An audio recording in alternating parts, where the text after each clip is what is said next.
오늘 우리가 읽은 시편 3편 앞에는 표제어가 있습니다. 이 표제어는 이 시가 어떤 상황에서 씌워졌는지를 알려주기 때문에 표제어는 시편에서 매우 중요합니다. 시편 3편의 표제어는 다윗이 그의 아들 압살롬을 피할 때 지은 시라고 되어 있습니다. 여러분, 다윗이 압살롬을 피할 때 이때가 다윗에게 고난이 가장 심각할 때였습니다.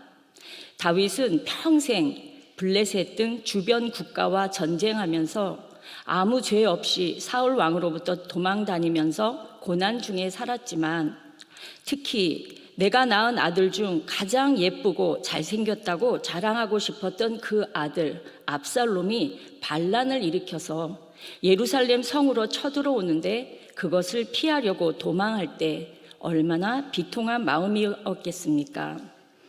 여러분, 이 시편 3편을 좀 더 잘 이해하기 위하여 사무엘하 13장부터 18장까지의 역사적 사건을 간략히 요약해서 설명을 드리도록 하겠습니다.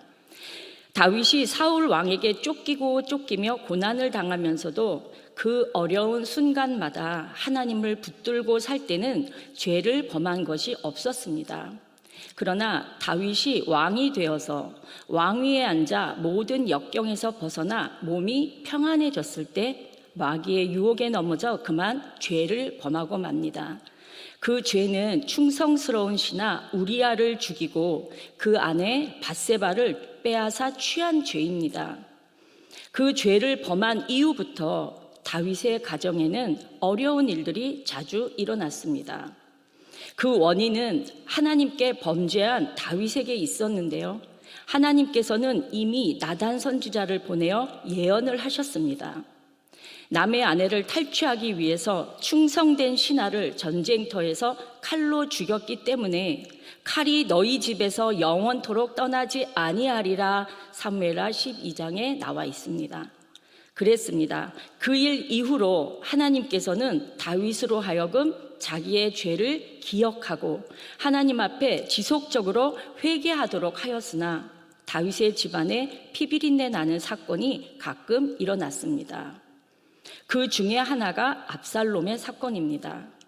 앞서 말씀드린 대로 압살롬은 다윗이 낳은 아들 중에서 가장 잘생긴 아들입니다. 사무엘하 14장에 보면 온 이스라엘 가운데에서 압살롬같이 아름다움으로 크게 칭찬받는 자가 없었으니 그는 발바닥부터 정수리까지 흠이 없음이라고 하니 요즘의 인기 영화배우보다 더 잘생긴 것 같습니다. 특히 압살롬의 머리카락은 위로 잘 묶어서 너무 아름답고 탐스러웠다고 했습니다. 인간은 자연히 본인이 잘생기거나 남보다 잘났다고 생각이 들면 모든 사람이 멋지다고 추앙하니까 가끔은 좀 교만한 생각을 할 수도 있겠죠. 그래서 압살롬이 이제 가만히 생각을 해보니 아버지의 연세도 많고 왕으로 한 40년 가까이 통치를 하셨고 또 민심도 약간 불만이 있는 것 같고 그래서 압살롬이 흑심을 품기 시작했습니다. 내가 무력을 좀 사용해서라도 왕권을 잡아야 하겠다고 생각하고 이제 그 본심을 숨기고 4년 동안 준비를 합니다. 1차적으로는 백성의 마음을 가로챕니다. 왕에게 자기의 억울한 사정을 재판받기 위해서 오는 백성들을 중간에서 자기가 적당히 재판해주며 마음을 얻고 또 억울한 사람은 억울한 것으로 풀어주고 또 무엇인가 잘못한 것은 적당히 덮어주고 4년 동안에 모든 백성들의 마음을 도둑질하였습니다. 사무엘하 15장 6절에 보시면 압살롬의 행함이 이와 같아서 이스라엘 사람의 마음을 압살롬이 훔치니라 라고 기록되어 있습니다. 이제 2차적으로는 드디어 헤브론에 내려가서 스스로 왕으로 취임을 하고 아버지에게 반란을 일으켰습니다. 압살롬이 헤브론에서 왕이 되었다는 소식을 다윗이 듣자마자 다윗이 얼마나 당황을 했는지 신발도 제대로 신지 않고 도망을 쳤습니다. 항상 권력의 반기를 드는 자는 먼 곳에 있지 않고 가까운 측근에 있습니다. 얼마 후 압살롬에게 모든 권력이 넘어가는 듯 했습니다. 그때 다윗의 모사이며 전략가인 아히도벨도 압살롬 편에 서서 압살롬이 다윗을 죽이려는 전략을 도와줍니다.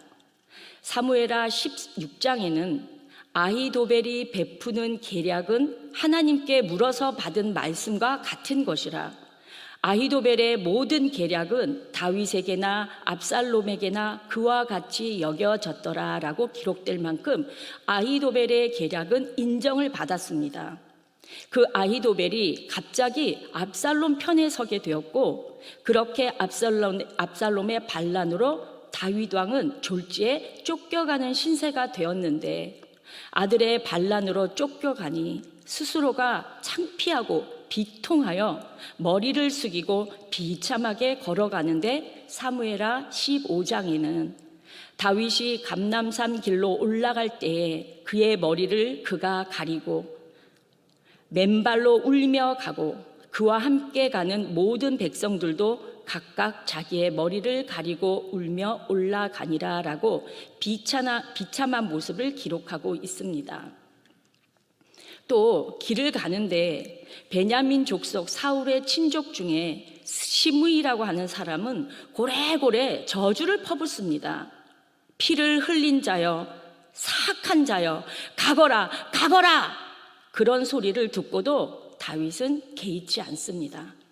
이런 비참한 상황 하에 다윗이 오늘 이 시편 3편을 씁니다. 오늘 그 내용을 보면서 하나님께서 우리에게 어떤 교훈을 주시는지 보겠습니다. 본문 1절, 2절을 우리 함께 읽겠습니다. 여호와여, 나의 대적이 어찌 그리 많은지요.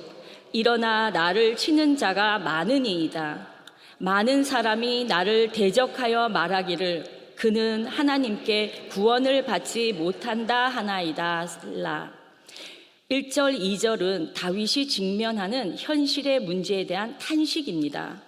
하나님이여, 나의 대적이 어찌 이렇게 많습니까? 온 사방이 나를 치는 자들 뿐입니다. 내가 젊었을 때는 블레셋, 아말렉 등 적의 군대만이 아니라 사울왕까지도 나를 죽이려 하였는데, 지금은 내 아들 압살롬과 심지어는 나의 충직한 신하라고 생각했던 아히도벨까지 합세하여 나를 치려고 합니다. 그런데 그 중에 많은 사람들이 나를 보고서는 이제는 하나님이 다윗을 버렸어. 다윗은 이제 끝장이야. 하나님으로부터 도움을 받을 수가 없어 라고 소리치며 압살롬을 지지하고 있다는 소식을 듣습니다. 나의 모사며 전략가인 아히도벨도 압살롬 편으로 갔고, 사울왕의 친족인 시므이도 그렇게 저주를 쏟아내고 있는데, 이제는 내가 더 이상 하나님께 구원을 받지 못한다고 합니다. 하나님, 그런 마음입니다. 본문 3절로 6절을 제가 읽겠습니다. 여호와여, 주는 방패이시오, 나의 영광이시오, 나의 머리를 드시는 자이시나이다. 내가 나의 목소리로 여호와께 부르짖으니 그의 성산에서 응답하시는도다. 내가 누워 자고 깨었으니 여호와께서 나를 붙드심이로다. 천만인이 나를 애워싸 진친다 하여도 나는 두려워하지 아니하리이다. 사랑하는 성도 여러분, 1절, 2절에서는 현실에 부딪힌 다윗의 탄식을 이야기한다고 했다면 3절부터 6절까지는 다윗의 하나님을 향한 확신입니다. 무슨 확신이냐 하면, 첫째는 하나님은 나의 방패요, 나의 보호자요, 나의 머리를 들게 하시는 자이심을 확신합니다. 아무리 압살롬이 나를 친다 해도 지금까지 나를 붙들어 주시고 막아주신 하나님은 나의 방패십니다. 그래서 나를 보호해 주시고 내 영광이 되십니다. 지금은 내가 아들 압살롬의 반란으로 머리를 숙이고 이 감람산을 오르고 있는데, 하나님은 언젠가는 나의 머리를 다시 들게 해 주실 것임을 확신합니다. 참 대단한 믿음입니다. 두 번째 확신은 기도 응답에 대한 확신입니다. 4절에 보시면 하나님은 내가 부르짖어 기도할 때 이제까지 들어주시지 않은 적이 없었어. 그러니까 이번에도 내가 부르짖으며 내가 소리내서 어린애처럼 하나님 앞에 부르짖으면 그 성산에서 반드시 응답하신다는 확신입니다. 보통 사람 같으면 전쟁통에 갑작스레 피난 가는 길에서 하나님이 내 기도에 응답하신다는 생각조차 못하고 일단 피신부터 하고 보자 하면서 우왕좌왕 정신을 못 차릴 상황인데, 다윗은 하늘을 보며 하나님이 반드시 응답하신다는 확신을 가집니다. 이제 세 번째 확신은 하나님은 나를 붙드시고 지켜주신다는 확신입니다. 5절에 보시면 내가 누워 자고 깨었으니 여호와께서 나를 붙드심이로다. 하나님께서 이 위기 속에서 나를 끝까지 붙들어 주실 것이다 라는 확신입니다. 여러분, 다윗이 지금 신발도 못 신고 도망쳐 나오는데 지금 누워서 등 붙이고 잠을 잘 엄두가 나겠습니까? 그렇지만 하나님은 반드시 나를 지켜주신다는 그 확신이 있으므로 믿고 누워 자고 일어난다는 것입니다. 네 번째 확신은 내 마음의 공포를 제거해 주실 것이라는 확신입니다. 6절은 천만인이 나를 둘러치려 하여도 나는 두려워 아니하리이다. 하나님이 주시는 평강이 반드시 나를 지켜주실 것이고 하나님이 내 마음의 공포를 제거해 주실 것이다. 그래서 나는 두려워하지 않는다는 확신입니다. 압살롬의 반란 소식에 신발로 신지 않은 채 도망을 나왔지만 하늘을 바라보며 골리앗과의 전쟁에서도 사울왕의 창살에서도 내가 두려워하지 않았는데 지금 이 순간에도 수많은 압살롬의 군대가 몰려오지만 나는 무서워하지 않아. 지금까지 나를 지켜주신 하나님, 그 하나님이 나를 지켜주시니까 이런 확신이 가득 찼습니다. 그런데 사랑하는 성도 여러분, 이 시의 문장을 자세히 보시면 더욱더 확신에 찬 다윗의 마음을 읽을 수 있습니다. 하나님은 나의 방패가 될 것입니다. 미래형이 아니라 지금 나의 방패십니다.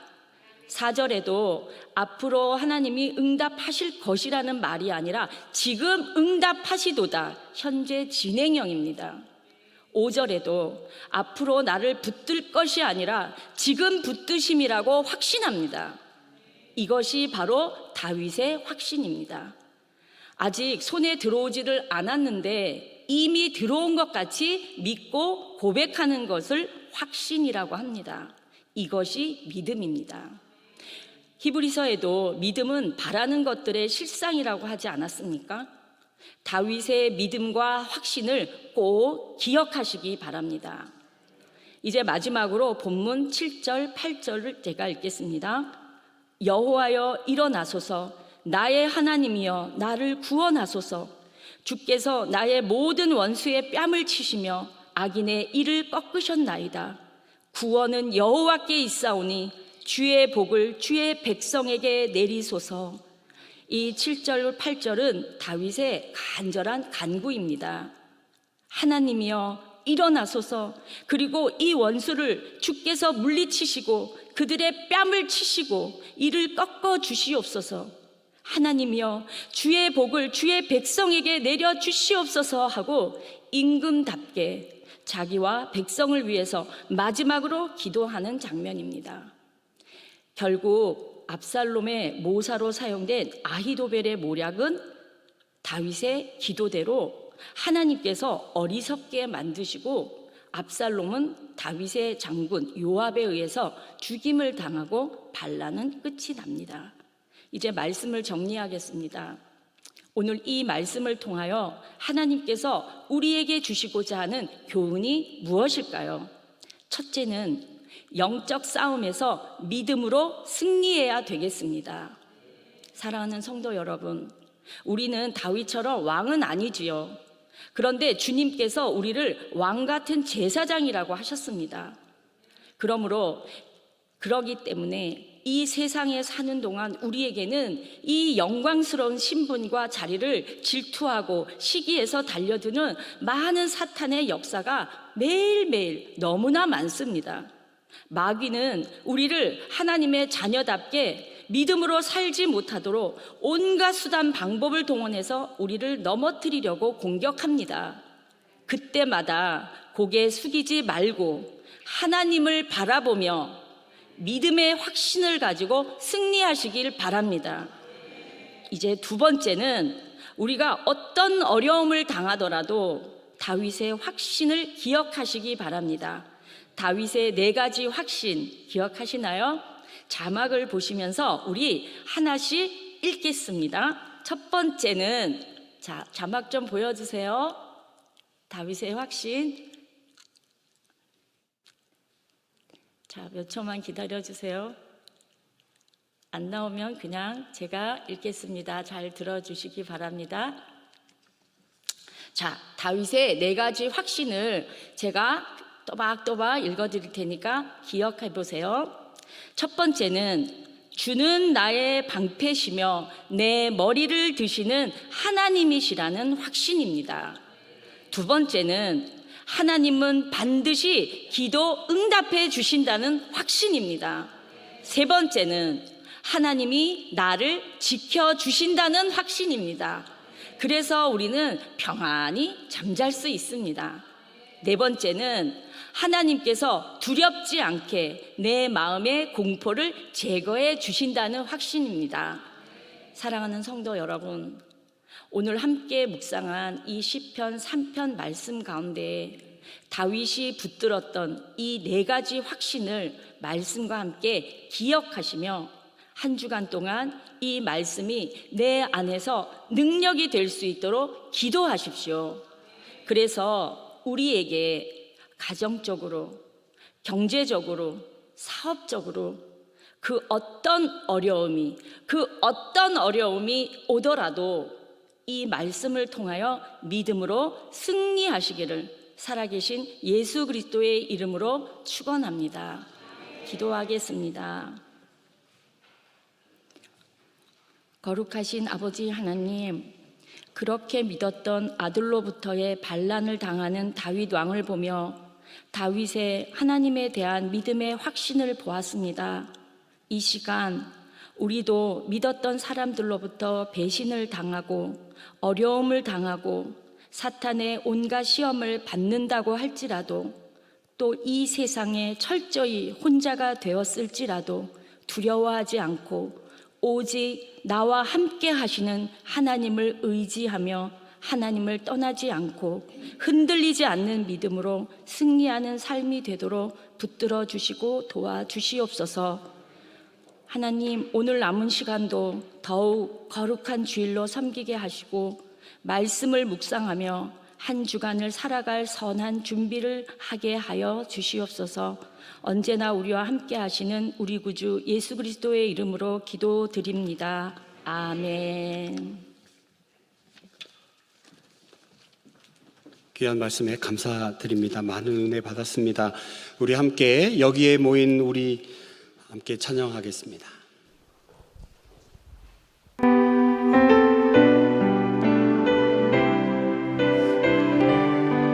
이곳에 모인 우리에게 주님 주신 은혜가 함께합니다. 구원은 여호와께 있습니다. 여기에 모인 우리 주의 은총 받은 자